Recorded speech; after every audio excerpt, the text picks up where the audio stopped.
Hi and welcome back to MRTV. In this video, I'm going to tell you all about the visuals of the PSVR 2. How does it compare to current headsets like the Quest 2 or the Quest Pro or the HP Reverb G2 or high-end headsets like the Pimax Crystal or the Varjo Aero. I will tell you all in this video. And if you're wondering, hey, I've already watched this video, then well, yes, this is a re-upload. I'm re-recording this video because there were some audio issues with the first one, so that's why I'm going all about it here again. Yes. So, how are the visuals like in this headset? Well, they are great. These visuals are beautiful. Now, what makes these visuals beautiful? Let's go step by step and let's start with the colors and the display. So we are looking at two OLED panels with a resolution of around 2K per eye. And because we have OLED, we have these deep blacks. So for example, looking over there right now, it's really dark, this area. Yeah, the area with the palm trees behind it. And you can only get these super dark blacks where there's simply zero light with OLED. And yeah, so if you're playing some horror games or dark games, it will make a huge difference as compared to LCD panels where the blacks are normally kind of grayish. So this is good. But then on the other hand, we have absolutely vibrant colors.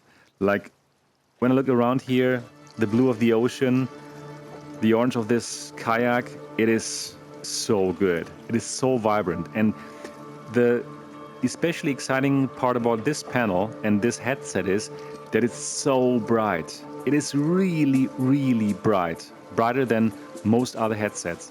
So here, if I look into the sun or on horizon, Call of the Mountain, if I look there into the sun or around, because it's such a colorful game, it's just so bright and yeah, lively. The experience feels lively, more like life, like true life.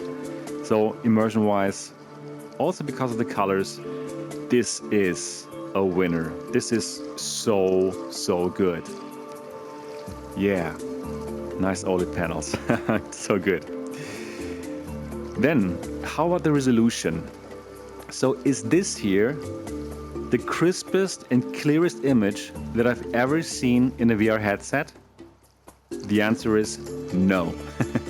No, it's not. I've seen crisper images, like for example in the Varjo Aero and also in the Pimax Crystal. So in these headsets, in these other headsets, it's like looking at one of these magazines, like these shiny magazines. Like this. Here, it is also really good. It's fantastic. Like if I look around, it's wow, it's really great. But I've seen better.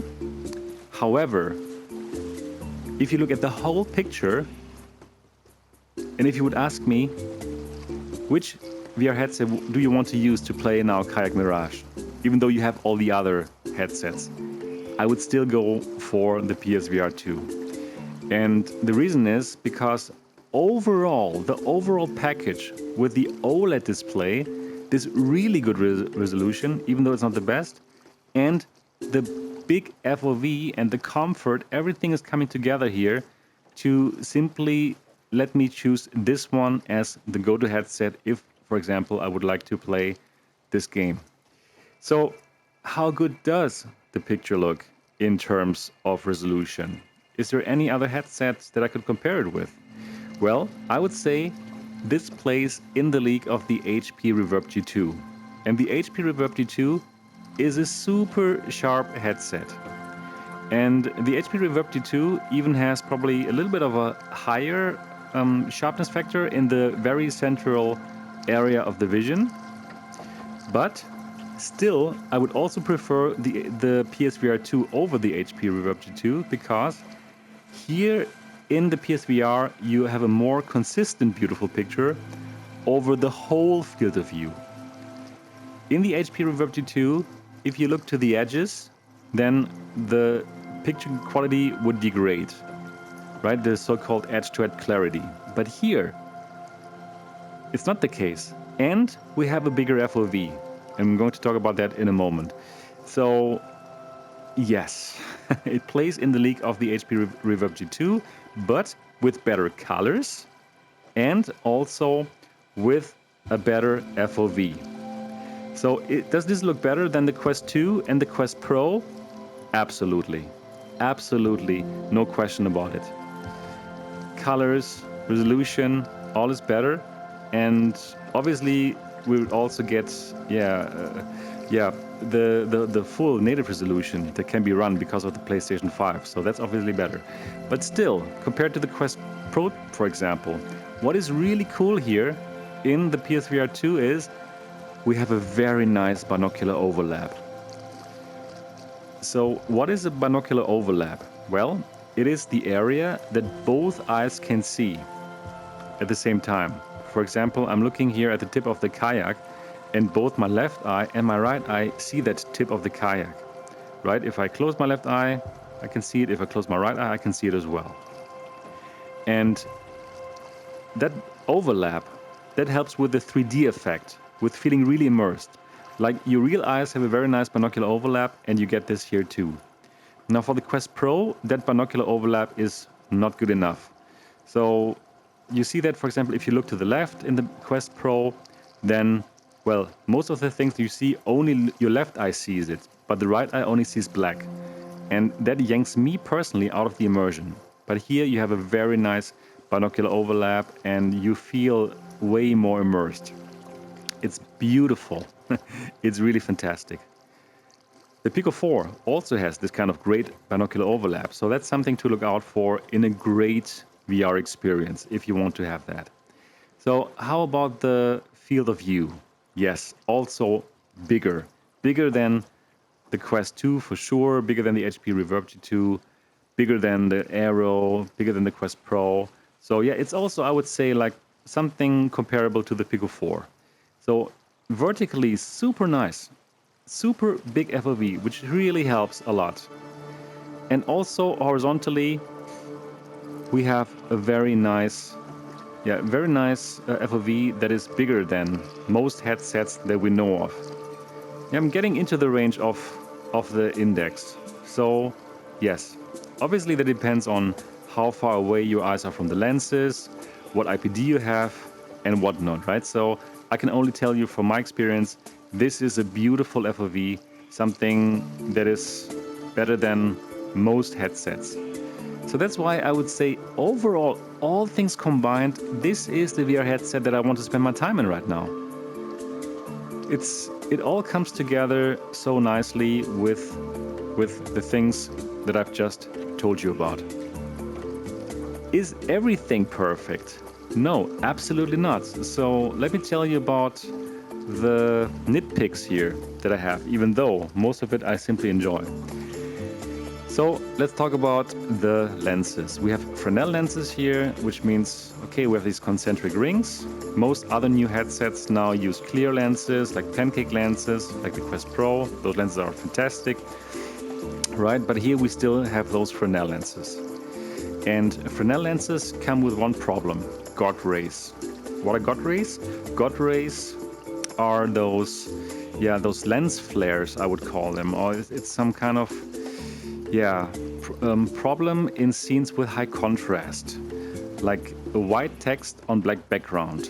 Then you would have these God rays and things would shine and it doesn't look good. Does this headset have this? Absolutely. Like especially when you turn it on. Unfortunately, Sony has made a little mistake by having the very first scene when you put on this headset, it is like white text on black background to tell you what you have to do. And there you directly saw it. When I put it on for the first time, I thought like, oh no, that is a really bad start. And you will see it for sure as well. So that is a problem. Also, like you have these chromatic aberrations. And these are like kind of a rainbow colors around the white text that you see. So not very nice. And yes, this headset is plagued with it. But as soon as you start a game, you see nothing of it. Like right now. right? Or in Horizon, Call of the Mountain, you see nothing of it. Only really in this super high contrast scenes when you have white text on black background. So if in the future there's some hacking groups who make this headset work on PC, and if you want to work with this headset, I don't think so. I really don't think so. So yes, we do have God rays. Then how about the sweet spot? For Fresnel lenses, normally the sweet spot is also a problem. What is the sweet spot? The sweet spot is the area when you put on the headset and then you finally see everything the sharpest. This headset has a very small sweet spot. So if you put it on, you first have to find it. You have to arrange the headset on your head in a way that you get into the sweet spot. And it's small. But I must tell you, you can find it, absolutely, especially because of the IPD adjustment, where you can set the lenses to exactly match the interpupillary distance of your eyes. And there's eye tracking to help you with that, so that works. And also because the comfort is so amazing. When you're in that sweet spot, you can simply fix the headset on your head and it's not going to move. I've been playing for hours now and I don't get out of the sweet spot because this headset is so comfortable and you can arrange it on your head so well.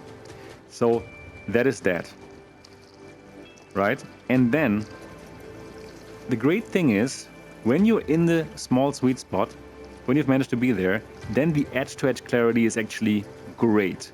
So right now I'm in the sweet spot and I can look around with my eyes and yes, everything's clear. For other headsets like the HP Reverb G2 for example, or even the Quest 2, when you look around and then look at the other edges, then very soon the quality of the picture would degrade, but not here. So they've done a great job with these lenses, even though they're Fresnel. And they use the Fresnel lenses because Fresnel lenses have an advantage over those clear pancake lenses. They let the light through better. So therefore, it's just like, wow, it's just so bright in here. It's so cool. So the brightness is very, very nice. What other nitpicks would I have? Is there Mura? Probably you heard about Mura. So what is Mura? Mura means that, well, it's a problem of especially OLED displays, that the pixels don't all shine with the same intensity. Like for example, if we have the same color, like for example now, the blue here of the sky. If you have strong Mura, it would look like you're looking through a dirty windshield. And that dirt would stay there all the time. Like you cannot wipe it away. That is Mura. Does this have Mura? It has very, very little Mura. Very little. Like I can tell if I look for it, but only because, well, I really know about this place, right? For example, in the PSVR 1, it was way worse. Right? So here, I can hardly see that. It is there a bit, but it is not a problem at all. Right. Another problem that I see, and it's also a problem of OLED, is kind of black smearing. So what is that? Like for example, now I'm looking at the rock there in the back, it is black. And around it we have white of the sky. And now if I would move my head like fast, like this, then the black of the mountain, of that rock, it would smear a bit into the white if I do this kind of movement.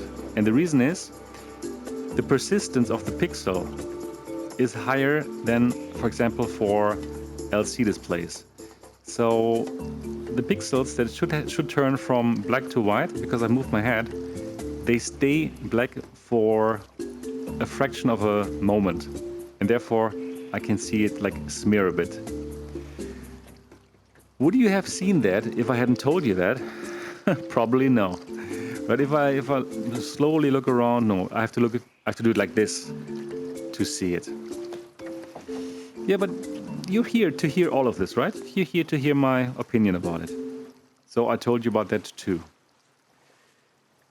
So now you really know about the display, don't you? Yeah, So overall, I can simply tell you, even though there are a few nitpicks, even though this is not yet the perfect display, overall, this is an unbelievable experience. It is the VR headset that I want to be in right now. And it's $550. In my opinion, it's a steal. For everything combined what you get here, you get amazing controllers with the best feedback, with the best forced feedback on the triggers, right? You get a super comfortable headset. You get head rumble, where you don't have another headset. You get incredible visuals with the most beautiful colors, with a big FOV and great binocular overlap. You get amazing games like Horizon Call of the Mountain. This is my huge recommendation. And no, this is not sponsored by Sony at all. And they only lent me this headset. I have to give it back. There are no affiliate links, nothing. This is my recommendation from my VR enthusiast heart to yours. And that's all I got to say for this video. I really hope that you enjoyed this video, and I hope that it gave value to you. If yes, give it a thumbs up. And if you have not yet subscribed to MRTV, then absolutely do that now. And click on the bell button so that you don't miss any of our upcoming videos. If you want to chat with me or the MRTV community, if you have any questions, come to the MRTV Discord server. I am there, they are there. We're going to answer your questions. It's going to be awesome. So, link in the description of this video. And, well, now it would be amazing if you give the thumbs up and if you would leave a comment down in the comment section. Did you enjoy this video? Are you going to pick up the PSVR 2? What are your thoughts in general about this? Do let me know. That's good for the algorithm as well. And now, you know what? I'm looking forward to see you in the next episode. Until then, bye-bye.